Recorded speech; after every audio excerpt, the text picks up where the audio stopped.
nueva ley de copropiedad inmobiliaria reconoce 3 fórmulas de resolución de conflictos.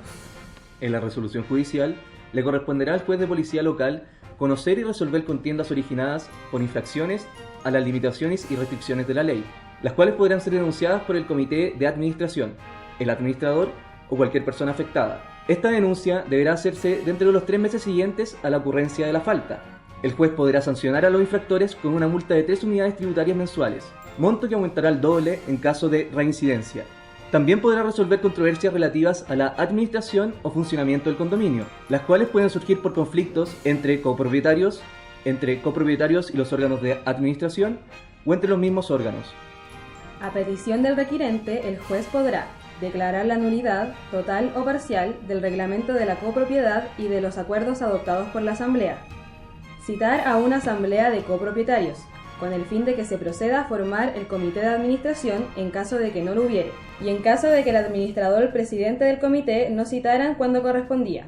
Podrá también ordenar al administrador a que se presente frente a la asamblea para que se apruebe la rendición de cuentas. Frente a conflictos que afecten a los copropietarios, el juez podrá adoptar las medidas que estime necesarias para llegar a una solución. Podrá proponer acuerdos e instar a las partes a aceptarlos. Las resoluciones que se dicten en estas gestiones serán apelables.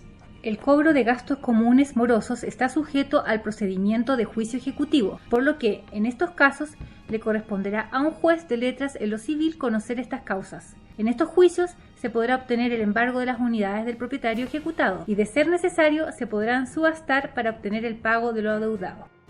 La resolución de algunos casos podrá ser resuelta por un árbitro, que podrá ser de derecho, es decir, que fallará conforme a la ley y se someterá a las reglas que afecten a los jueces ordinarios. Por otro lado, podrá realizar su labor como arbitrador, fallando de acuerdo a su prudencia y equidad, rigiéndose de acuerdo a las reglas acordadas entre las partes. Si éstas no se encuentran definidas, pronunciará la sentencia definitiva aplicando la ley. Para la asignación del árbitro hay 2 posibilidades: que sea designado de común acuerdo o que sea designado por un juez de letras. En este caso, el juez será arbitrador. En la solución extrajudicial, la municipalidad competente podrá atender los conflictos que se presenten dentro de la copropiedad inmobiliaria y que no pudieron resolverse en las asambleas correspondientes. La municipalidad podrá reunirse con las partes en conflicto y proponer vías de solución. Sin embargo, deberá abstenerse de actuar si alguna de las partes recurre al juez de policía local o a un árbitro. Nótese que la municipalidad no está obligada a intervenir. La ley dice que podrá atender los conflictos, no que deberá hacerlo. Hay una excepción, en el caso de los condominios de viviendas sociales, donde la municipalidad está obligada a intervenir, pero eso lo veremos más adelante. Normalmente, en la resolución extrajudicial, el órgano que interviene es la Dirección de Obras de la municipalidad. Esta va a actuar a petición del copropietario afectado, digamos por la inundación de su departamento a causa de un vecino. El departamento de inspección de la Dirección de Obras va a verificar los hechos y notificará al responsable para que lleve a cabo las reparaciones en un plazo determinado. Ahora, si estas reparaciones no se llevan a cabo, al afectado no le va a quedar otra opción que demandar en sede civil.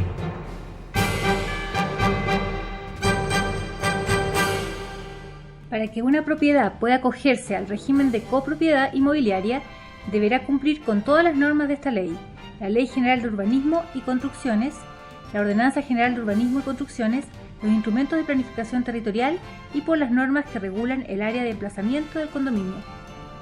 Corresponderá a los directores de obras municipales verificar que se cumplan con todos los requisitos, ante lo cual dará entrega del certificado que declare el condominio acogido al régimen de copropiedad inmobiliaria.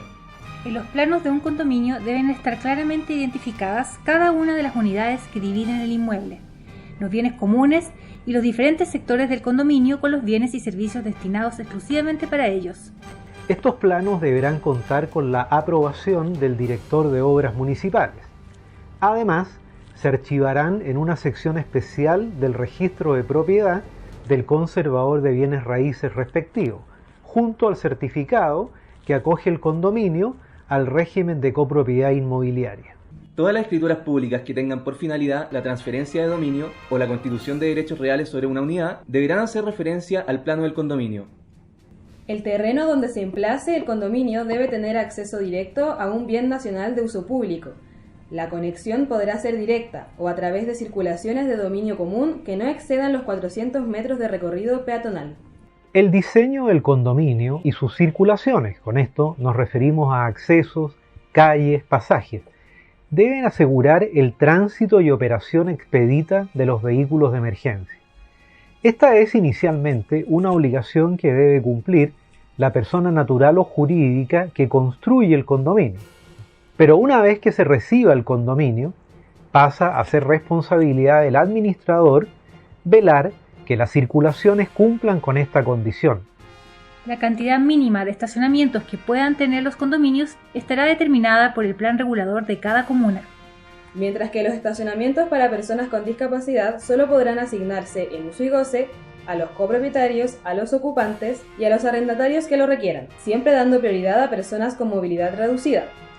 En el caso de los estacionamientos para visitas, deben ser considerados como bienes comunes del condominio, independiente de quién le dé uso momentáneo. Jamás se podrá enajenar ni asignar en uso y goce exclusivo. En el caso de que un copropietario desee cambiar el destino de su unidad, deberá asegurarse que el nuevo uso esté permitido por el reglamento de copropiedad y también por el respectivo instrumento de planificación territorial. Deberá además obtener el permiso correspondiente de la Dirección de Obras Municipales y el acuerdo de la Asamblea de Copropietarios. Existe una excepción en la ley en lo que respecta a esta materia. En el caso de condominios que originalmente se acogieron a la ley de propiedad horizontal, antes de la entrada en vigencia de la ley 19.537, se podrá continuar aplicando las normas del reglamento de copropiedad de ese entonces sobre el cambio de destino de las unidades. También podrán aplicar otras normas, pero eso lo veremos más adelante.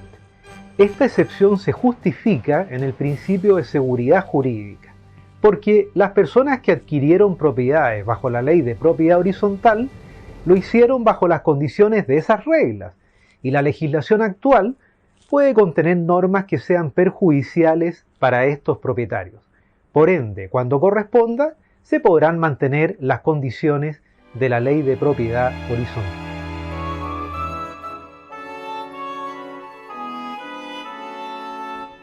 Se consideran condominios de viviendas de interés público aquellos que cumplan con las siguientes particularidades. Son conjuntos habitacionales cuya construcción fue parcial o totalmente financiada por el Ministerio de Vivienda y Urbanismo, o son objeto de atención de dicho ministerio a través de iniciativas de acceso a la vivienda. Son condominios de viviendas sociales que están constituidas por hogares cuyo valor de tasación no excede en más de un 30% el señalado en el Decreto Ley número 2552 de 1979. ¿A qué nos referimos cuando hablamos de vivienda social? Según el artículo 3 del Decreto Ley número 2552, son las viviendas económicas que están destinadas a resolver problemas de marginalidad habitacional, financiadas con recursos públicos o privados, cuyo valor de tasación no supere las 400 unidades de fomento. En el caso de condominios de viviendas de interés público, el valor de estas viviendas no puede ser superior a 520 unidades de fomento. Estos condominios podrán recibir recursos de los gobiernos regionales, las municipalidades y los servicios de vivienda y urbanización. Si un condominio de viviendas sociales carece de un administrador, las autoridades respectivas podrán designar por una sola vez a una persona que actuará provisionalmente como tal. El elegido deberá ser mayor de edad y capaz de contratar y de disponer libremente de sus bienes. Para ejercer el cargo de administrador provisional no será necesario estar inscrito en el Registro Nacional de Administradores de Condominios. El designado se desempeñará temporalmente mientras se defina al administrador definitivo. Este trámite no puede demorar más de un año desde el nombramiento del administrador provisional. La Asamblea de Copropietarios, por acuerdo adoptado en sesión ordinaria, podrá solicitar a las autoridades competentes la sustitución del administrador provisional por causas justificadas. El próximo reglamento de la ley tendrá normas especiales para asegurar que el Fondo Común de Reserva de los Condominios de Viviendas Sociales cuente de forma permanente con un monto de recursos disponibles para asumir gastos comunes urgentes, extraordinarios e imprevistos, pero sin imponer un gravamen excesivo a los copropietarios. Incluso podrá eximir a estos condominios, bajo determinados supuestos, del porcentaje mínimo de recargo. En los condominios de viviendas sociales, las municipalidades estarán obligadas a actuar como instancia de mediación extrajudicial Incluso deberán proporcionar su asesoría para la organización de los copropietarios. Además, las municipalidades estarán obligadas a desarrollar programas educativos sobre los derechos y deberes de los habitantes de condominios de viviendas sociales, promover, asesorar, prestar apoyo a su organización y progreso, adoptar todas las medidas necesarias para permitir que las comunidades de copropietarios de viviendas sociales se adecúen a la normativa de la ley. A partir del 13 de abril de 2022, los nuevos condominios de viviendas sociales no podrán contar con más de 160 unidades habitacionales.